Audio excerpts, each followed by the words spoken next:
అందరికీ స్వాగతం సుస్వాగతం. విజయనగరం డిసిఈబి వారు ప్రయోగాత్మకంగా నిర్వహిస్తున్న విజయనగరం ఆన్లైన్ స్కూల్ అనునది ప్రసారం చేయుచున్నారు. దీన్ని విద్యార్థులు, తల్లిదండ్రులు మరియు పెద్దలు ఈ కార్యక్రమం చూస్తున్న అందరికీ, పెద్దలందరికీ నా హృదయపూర్వక నమస్సుమాంజలి. విద్యార్థులకు నా శుభాశీస్సులు. అయితే ఈ కరోనా మహమ్మారి వల్ల విద్యార్థులు చదువులకు దూరం కాకుండా ఇంటి వద్దనే ఉంటూ టీవీల ద్వారా ఆన్లైన్ లెసన్స్ను మన విజయనగరం ఉపాధ్యాయులు క్లాసులు చెబుతూ ఉన్నారు. కనుక దీనిని సద్వినియోగం చేసుకోవలసిందిగా మీ అందరినీ కోరుకుంటున్నాను. ఇంటిలోనే ఉండండి, చదువుని నేర్చుకోండి. సరేనా పిల్లలు? సరే. నా పేరు Y Srinivasarao, ZP high school Kumili, Vizianagaram. ఈరోజు నేను చెప్పబో పాఠం 10వ తరగతి విద్యార్థుల కోసం హిందీ పాఠం ఈద్ గాహ్ పహలా పాఠ్. ఇందులో మొదటి భాగాన్ని మీకు చదివి వినిపిస్తాను. శ్రద్ధగా వింటారు కదా మరి? సరే. ఈద్ గాహ్. उन्मुक्तीकरण. पथिकों को जलती दोपहर में पेड़ सदा देते हैं छाया, खुशबू भरे फूल देते हैं हमको नव फूलों की माला, त्यागी तरुओं के जीवन से हम भी तो कुछ देना सीखे. పిల్లలు అర్థమైందా? అమ్మా, మన టెక్స్ట్ బుక్ ఉంది కదా, హిందీ టెక్స్ట్ బుక్ మనం ఎప్పుడు చదువుతున్న సుగంధ్ నెంబర్ 2 అని ఉంటుంది. ద్వితీయ భాష హిందీ 10వ తరగతిలో 2వ పాఠం పేజ్ నెంబర్ 5లో ఉంది ఉన్ముక్తీకరణం. మరొకసారి చదువుతున్నాను, వినండి. పథికోं को जलती दोपहर में. పథికోं, పథిక్ అంటే బాటసారి, అంటే రోడ్డు మీద అలా నడుచుకుంటే వెళ్ళే వ్యక్తినే బాటసారులు అంటాం. ఒక బాటసారి అలా పోతూ జలతీ దోపహర్మే, కాలుతుందట. ఏ సమయం? దోపహర్ అంటే మధ్యాహ్నం వేళ. మధ్యాహ్నం వేళ ఎలా ఉంటుంది? తీవ్రమైన ఎండ ఉంటుంది.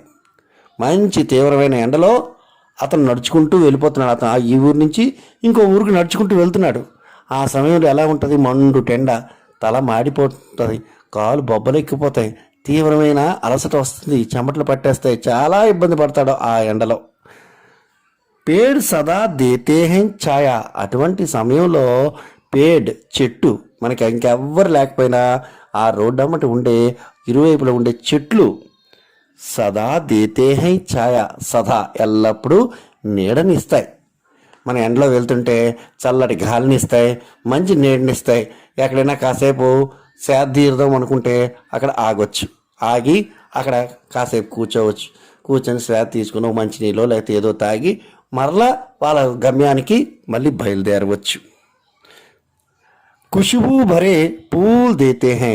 ఇంకా ఏం చెప్పాడు? ఖుష్బూ అంటే సుగంధ పరిమాణాలు గల పువ్వులు, సుగంధంతో మంచి వాసన వచ్చే పువ్వులు దేతే హే. మంచి పుష్పాలను కూడా చెట్లే కదా ఇస్తాయి. మరి మంచి సువాసన ఏమి ఇస్తాయి? పువ్వులు ఇస్తాయి. పువ్వులు దేనికి ఉంటాయి? చెట్లకే. అంటే చెట్ల ద్వారా మంచి సుగంధ పరిమళం కల పువ్వులు పూస్తాయి, అవి సువాసన ఇస్తాయి. హమ్కు నవ పూలోంకి మాల. హమ్కి మనకి కొత్త పూల మాలని అందిస్తాయి. త్యాగి తరువుంకే జీవన్సే.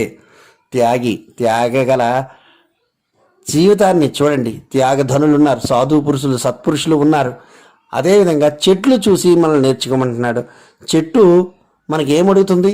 ఇంత ఇస్తే నేను ఇస్తాయంట, ఇంత ఇస్తే నీకు గాలిని ఇస్తాయంట. ఏమీ మన దగ్గర నుంచి ఆశించుకుంటా పరుల కోసమే సేవ చేస్తూ ఉంటాయి చెట్లు. అలాంటి త్యాగి తరువుంకే జీవన్సే, అలాంటి త్యాగ తత్వం గల వృక్షాల నుంచి, చెట్ల నుంచి మానవుడు నేర్చుకోలే. హంబీతో కుచ్ దేనా సీకే. మనము కూడా కొంత నేర్చుకోవాలి. అని చెప్పాడు. మనకి ఇదే విధంగా కబీర్దాస్ ఒకటి ఒక దోహాలో చెప్పాడు, సాధు ఇలా ఉండాలి. సాధు అంటే సత్పురుషులు కలవాడు, సద్గుణములు కలవాడు. ఎలా ఉండాలి అంటే మంచి విషయాలన్నీ గ్రహించాలి, చెడ్డ విషయాలన్నీ విడిచిపెట్టి మంచి విషయాలతో మహానుభావుడిగా ఎదగాలి. అలాగే ఉండాలి తప్ప చెత్తనంతా తీసుకుంటూ అవతల వ్యక్తిలో ఉండే చెడ్డని మనం చూడకూడదు, మంచిని చూడండి అన్నారు. అలాగా చెట్లని చూస్తే చెడ్డే లేదు, అంతా మంచే ఉంది. చెట్లు మనల్ని ఏం అడుగుతున్నాయి? ఏం అడగట్లేదు. చెట్లు అన్నీ మనకి సేవలు చేస్తున్నాయి. నువ్వు ఏమి చెయ్యకపోయినా మనకి సేవలు అందిస్తున్నాయి. మనకి ఇల్లు కట్టుకోవాలంటే చెక్కనిస్తున్నాయి, కర్రలు ఇస్తున్నాయి. మనం ఎక్కడికైనా దాటాలంటే పడవనిస్తున్నాయి. సేద తీర్చుకోవడానికి నీడనిస్తున్నాయి. వర్షం పడేటప్పుడు దాగోడానికి అక్కడ కూడా మన నీడనిస్తున్నాయి. అలాగే మనకి ఫలాలు ఇస్తున్నాయి, పళ్ళు ఇస్తున్నాయి, ఔషధాలు ఇస్తున్నాయి. సకాలంలో వర్షాలు కురాలంటే ఎక్కువ చెట్లుంటేనే అది సాధ్యం, లేదంటే అసాధ్యం. సకాలంలో వర్షాలు కురవకపోతే పంటలు పండవు. ఇలాంటి ఎన్నో ఇబ్బందులు, చెట్లు లేకపోతే ఇబ్బందులు ఉంటాయి. అంతవరకు ఎందుకు? మనకి చూడండి, ఈ కోవిడ్ సమయంలో ఆక్సిజన్ లేదు. ఆక్సిజన్ లేకపోవడం ఏమిటంటే చెట్లు లేక ఆక్సిజన్ లేదు. ఇప్పుడు ఆక్సిజన్ని తయారు చేసుకోవడం, కొనుక్కోవడం, ప్రతి ఒక్కరు ముక్కులకు పెట్టుకుంటున్నాం. చూస్తున్నారు కదా మీరంతానా. ఆ విధంగా మన పరిస్థితి దాపరించింది. దానికి ముఖ్య కారణం చెట్లు లేకపోవడమే. చెట్లే ఉన్నట్లయితే హాయిగా ఊపిరి తీసుకుంటూ మంచి బాగా ఉండు. ఈరోజు అది ఒక ఇబ్బందికరంగా మారింది. మరొకసారి చెప్తాను, పతికో జల్తే दोपहर में पेड़ सदा देते हैं छाया, खुशबू भरे फूल देते हैं हमको नव फूलों की माला, त्यागी तरुओं के जीवन से हम भी तो कुछ देना सीखे. దీన్ని తెలుగులో స్పష్టంగా చెప్తాను. మిట్ట మధ్యాహ్నం మండు టెండలో చెట్ల బాటసారులకు చల్లని నీడను, సుగంధత పుష్పాలను ఇస్తాయి. కొత్త కొత్త పూలమాలలు, త్యాగుదలైన చెట్లు జీవితం నుండి మనము కూడా ఇతరులకు ఇవ్వడం కొంతైనా మనం చెట్ల ద్వారా నేర్చుకోవాలని చెబుతూ ఉన్నారు. ఇందులో మరి అర్థమైన తర్వాత నెక్స్ట్ ఉద్దేశ్ అని ఉంది. ఆ ఉద్దేశ్లో చూడండి, कहानी विधा की भाषा शैली से परिचित कराते हुए छात्रों में कहानी लेखन कला का विकास करना और त्याग, सद्भाव व विवेक जैसे संवेदनशील कर्तव्य बोध संबंधी गुणों का विकास करना और बड़े बुजुर्गों के प्रति श्रद्धा व आदर की భావన కా వికాస్ కర్నా హై. ఉద్దేశంలో ఏం చెప్పాడు? ఈ కథ రాయాలి, మనకి ఈ లెసన్ ఎందుకు పెట్టాలి అని ఉద్దేశంలో చెప్పాడు. కహానీకి విధాకి భాష, కహానీ రాసే విధానం అంటే ఇది ముస్లిం తాలూకా పండుగ ఈద్గాహ్ అనేది. దీనికి భాష ఎలా ఉంటుంది, ఏ రకమైన భాషను వాడతారు అది చూసుకోవాలి. భాషా శైలి, ఒకరి తర్వాత ఒకరు ఎలా మాట్లాడతారు, ఏ పదాలు వాడతారు, ఉర్దూ పదాలు, హిందీ పదాలు ఉండాలి. అలాగే ఆ సమయం కూడా ఎప్పుడుది, స్వతంత్రానికి పూర్వం అనుకోండి. అప్పట్లో ఎలా ఉండేవారు, ఏమిటి, ఎలా మాట్లాడేవారు, ఆ భాష ఆ పదాలు పెడుతూ ఉండాలి. అలాగే ఛాత్రోं में कहानी लेखन कला का विकास करना है. పిల్లల్లో ఛాత్ర అంటే విద్యార్థులకి లేఖన కళ అంటే రచనా కళ, రాయడం రావాలి. 10th పాస్ అవుతున్నారు, ఇంటర్ పాస్ అవుతున్నారు, డిగ్రీ పాస్ అవుతున్నారు. పాస్ అవ్వడం బాగుంది, కానీ వాళ్ళకి రాయడం రావట్లేదు. ఒరే ఒక అప్లికేషన్ నింపరా అంటే రావటం లేదు. ఒక బ్యాంక్ వెళ్ళి ఒక ఫామ్ అప్లికేషన్ కానీ ఏమైనా నింపడం అంటే రాని పరిస్థితి. అలాంటిది ఇంకా పద్యాలేమి రాస్తారు, కథలేమి రాస్తారు. కనుక అవన్నీ కూడా అభివృద్ధి చెయ్యాలి, వారికి కూడా వారికి రావాలి అనే మంచి ఉద్దేశంతో ఈ కథ అనేది పెట్టడం జరిగింది. అంటే కథలు రాయడం కూడా పిల్లలకు తెలియాలి. నేటి భారత పౌరులు మీరంతా, కనుక నేటి భారత పౌరులందరికీ కూడా అన్ని విషయాల్లో నిష్ణాతులై ఉండాలనేది ముఖ్య ఉద్దేశంగా.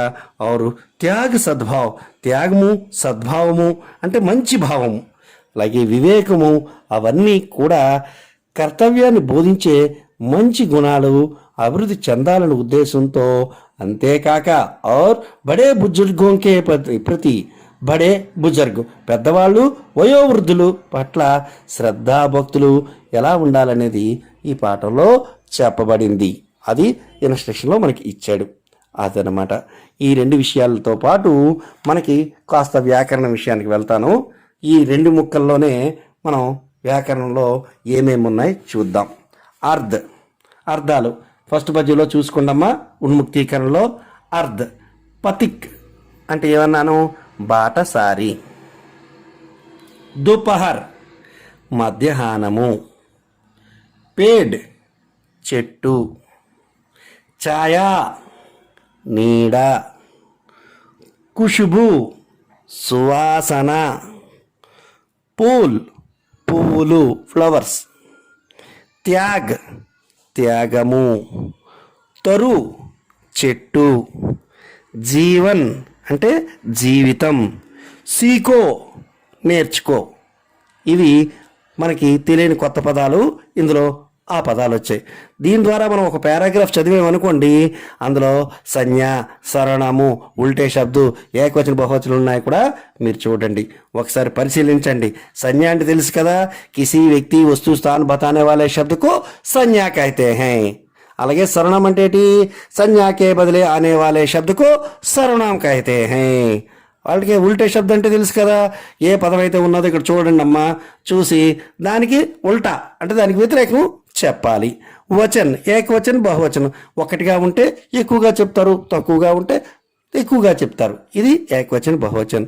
చూడండి ఫస్ట్ దాంట్లోని బాగా చూడండి ఏమున్నది, సంజ్ఞ ఏమైనా ఉందా, పతిక్ సంజ్ఞ, ఓకే అలా వెళ్ళండి. తర్వాత పేడ్ అది ఒక సంజ్ఞ, ఓకే. ఫూల్ ఓకే ఒక సంజ్ఞ. మాల తరు కరెక్ట్. ఛాత్ర విద్యార్థి. ఇవన్నీ కూడా సంజ్ఞలన్నీ ఒక దగ్గర రాయండి, అర్థమైందా. తర్వాత సర్వనామం ఏముందో చూడండి. సర్వనామం సంజ్ఞాకే బదిలే వచ్చే శబ్దాలు. హమ్ ఉంది, హమ్కో ఉంది, ఆ రెండు రాయండి. అలాగే ఇంకా ఉల్టే శబ్దాలు. ఉల్టే శబ్దాల్లో ఫస్ట్ ఏమిటి, జల్తీ అంటే జల్నా అంటే మండుట, వేడికి మండుతుంది, దానికి ఉల్టా టండా. తర్వాత దోపహర్ మధ్యాహ్నము, దానికి ఉల్టా షామ్ సాయంత్రం. ఖుష్బూ ఖుష్బూ అంటే సువాసన, దానికి వ్యతిరేకం పదుబు కంపు స్మెల్, బ్యాడ్ స్మెల్. జీవన్ జీవితం, దానికి వ్యతిరేకం మరణ్. ఇలాగా కొన్ని పదాలు అందులో తీయండి జాగ్రత్తగా, మనం అందులో అన్ని విషయాలు కూడా చూడాలి. అలాగే ఏకవచన బహువచనంలో హిందీలో మిగతా భాషల కన్నా ఒక ప్రత్యేకత ఉంది. ఏంటంటే ఏకవచనంలో అదే పదం ఉంటుంది, బహువచనంలో కూడా అదే పదం ఉంటుంటుంది. ఉదాహరణకు చూడండి, పేడ్ ఉందనుకోండి, దానికి బహువచనం కూడా పేడే. పూల్ బహువచనం కూడా ఫూలే. అలాగే మై ఉందనుకోండి, హమ్, ఇందులో మనకి హమ్ ఉంది, హమ్ అంటే మేము మనము బహువచనం, దానికి ఏకవచనం మై. అలాగా మాలా ఉంది, ఇది మాలాయే, మాలాయే అంటే మాలలు దండలు. కుచ్ దానికి కుచ్ అంటే కొంచెము, దానికి బహువచనం బహోత్ చాలా. తర్వాత ప్రశ్న జవాబులు మనకి టెక్స్ట్ బుక్లో ఇచ్చారమ్మా, పేజ్ నెంబర్ 5లో ప్రశ్న జవాబులు చూడండి. पथिकों को जलती दोपहर में सुख व आराम किससे मिलता है. पथिकों को जलती दोपहर में सुख आराम, సుఖాన్ని ఆరామాన్ని, ఆరాం అంటే విశ్రాంతిని, కిస్సే మిల్తా హై దేని ద్వారా లభిస్తుంది, దేని ద్వారా లభిస్తుంది, ఆ పేరా చదవండి, ఆన్సర్ ఈజీగా అందులోనే ఉంది. రెండోది చూడండి, ఖుష్బూ భరే ఫూల్ హమే క్యా దేతా హై. ఖుష్బూ భరే సువాసన గల పువ్వులు హమే మనకి ఏమిస్తాయి. ఇప్పుడే మనం చెప్పుకున్న ఉన్ముక్తీకరణలో అది రాయండమ్మా. 3 హంబీతో కుచ్ దేనా సీకే, మనము కూడా కొంత నేర్చుకోవాలి. కివినే ఐసా, కవినే ఐసా క్యూ కహా హోగా, కవి బహుశా ఎందుకలా చెప్పాడు, ఏమంటే మనుషులు స్వార్థపరులు అయిపోయారు, చెట్లు పెంచడం మానేశారు, వీళ్ళు వారి స్వార్థమే చూసుకుంటున్నారు, అది తప్పు అనే ఉద్దేశంతో ఆయన చెప్పుంటారు.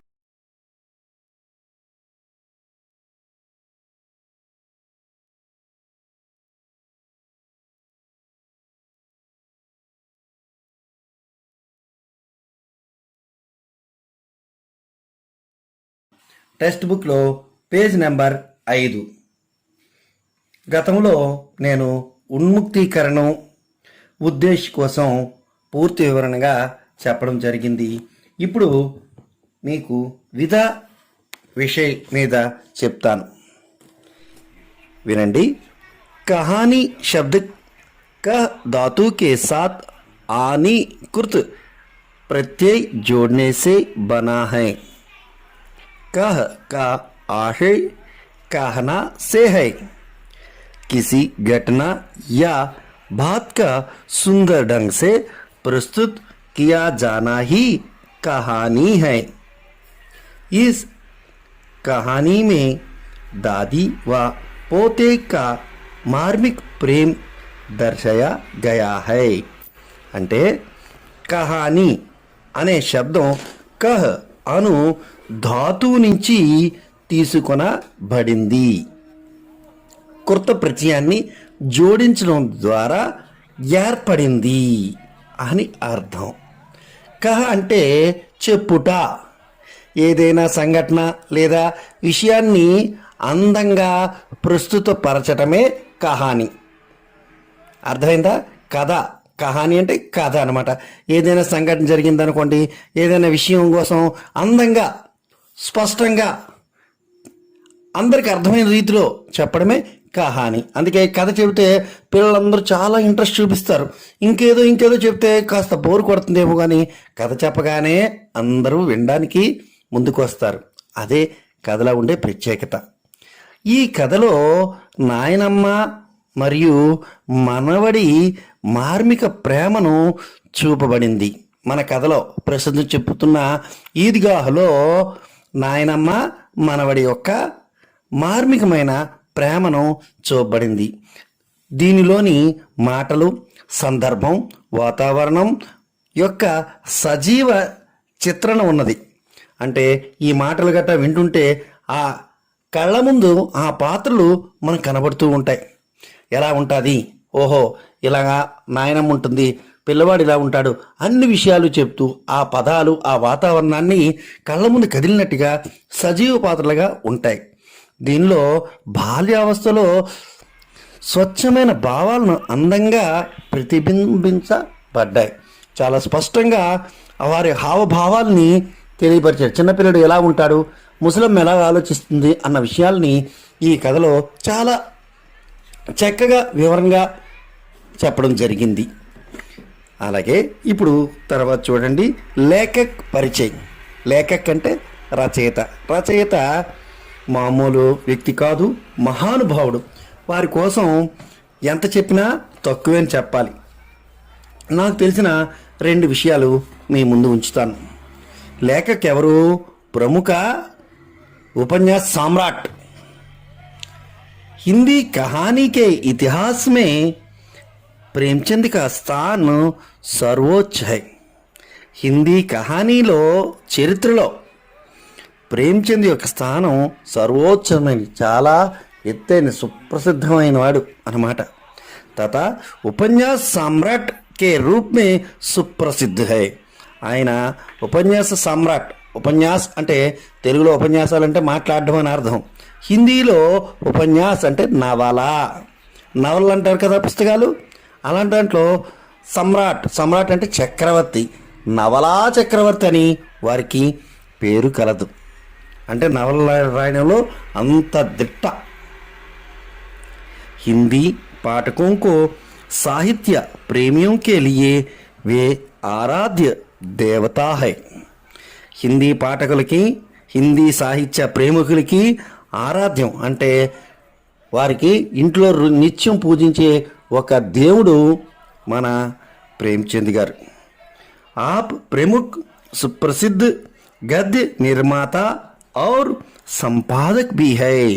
వారు ప్రముఖ అయిన సుప్రసిద్ధ గద్య నిర్మాత మరియు పత్రికా సంపాదకుడిగా కూడా పనిచేసేవాడు.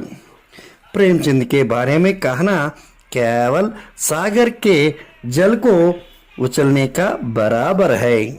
ఇప్పుడు నేను చెబుతుంది ప్రేమ్చంద్ కోసం చెప్పాలి అనుకుంటే ఒక మహాసాగరంలో ఒక చెంబుడు నీళ్ళు తీసినట్టే. ఆ చెంబుడు నీళ్ళలో చేసి నేను చెప్పేశాను అంటే అవదు. ఆ మహాసముద్రం ఇంకా ఎంతో ఉంది. ఆయన కోసం చెప్పడం చాలా ఎక్కువ. కనుక మన 10వ తరగతి వరకు సంబంధించింది టెక్స్ట్ బుక్లో ఏముందో అది మాత్రం ఒక్కసారి దృష్టి పెట్టండి. పేజీ నెంబర్ 5లో లేఖక్ పరిచయ్ అనుంది. అక్కడ బొమ్మ కూడా ఉంది వారిది. ఆయనే ప్రేమ్చంద్. ప్రేమ్చంద్ కోసం చదువుతాను. చదివినప్పుడు మీరు ఎక్కడ చదువుతున్నానో అక్కడ మీ వేళ్ళు పెట్టి శ్రద్ధగా పుస్తకం చూసి వినండి. प्रेमचंद का जन्म एक गरीब घराने में काशी में 31 जुलाई 1880 को हुआ.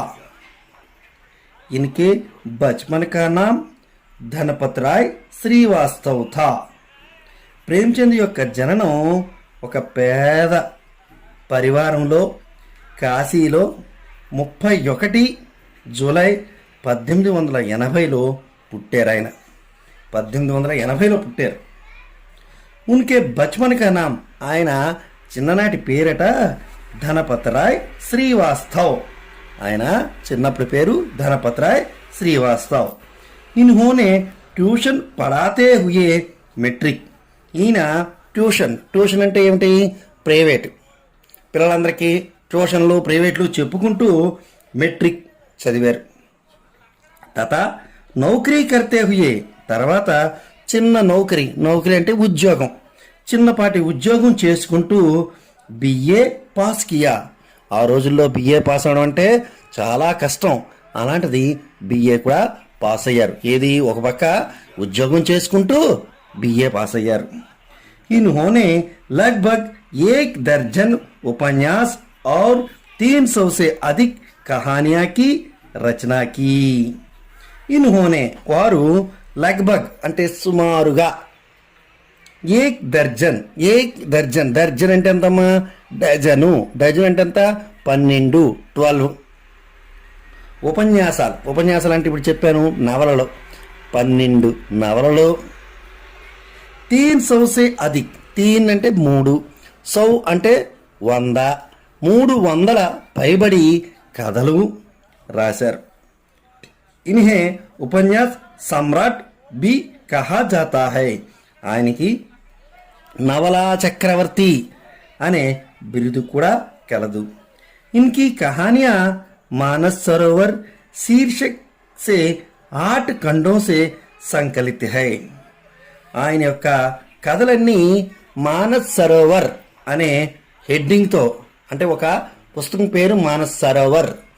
దాంట్లో 8 భాగాలు, అంటే 8 పుస్తకాల్లో ఎన్నెన్నో కథలు రాశారు. అందులో చాలా కథలు ఉన్నాయి. మీరు ఉపన్యాసాల కోసం చెప్పాడు.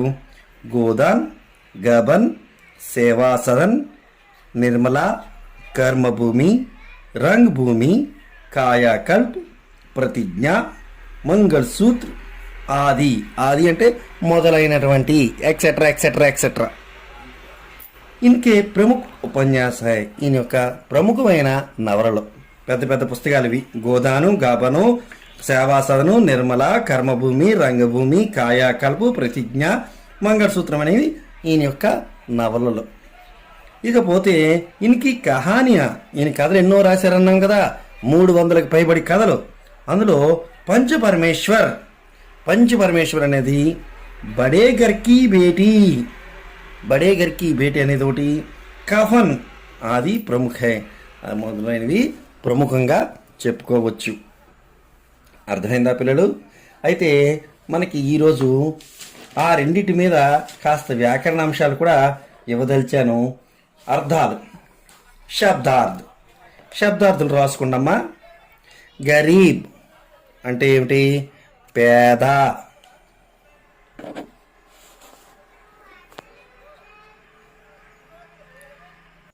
ఇక్తీస్ 31 రాయండి. 31.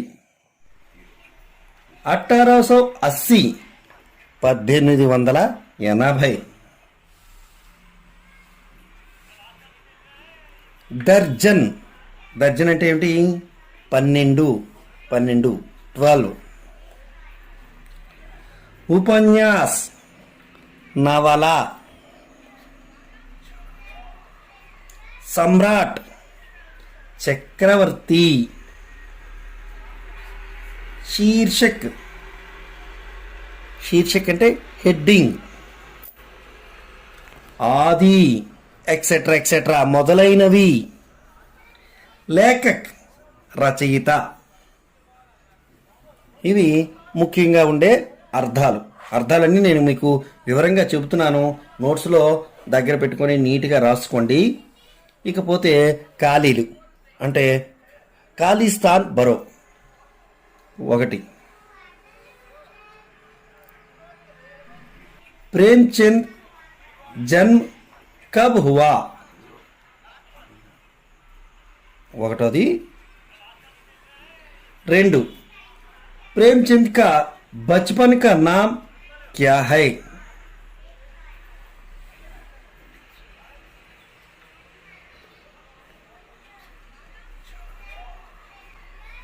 3 प्रेमचंद नौकरी करते हुए क्या पास हो गया?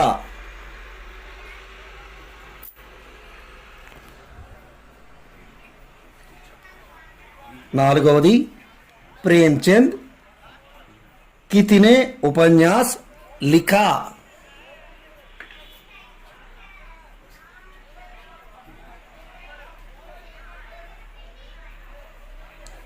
'प्रेमचंद कितने कहानियां लिखा'. వారు ఎన్నేటి రాశారో ఇప్పుడు అన్నీ మీకు ఖాళీల రూపంలో మీరు అన్ని ఫిలప్ చేయండి. అలాగే మీకు ఒక పారాగ్రాఫ్ ఇస్తాను, ఆ పారాగ్రాఫు చదివి దానికి ఆన్సర్స్ రాయాలి. వచ్చే ఎపిసోడ్లో మిగతా భాగాన్ని మూడో భాగాన్ని చెప్పుకుంటాం.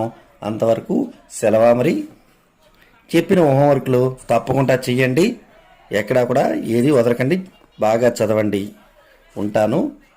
Thank you, ధన్యవాద్.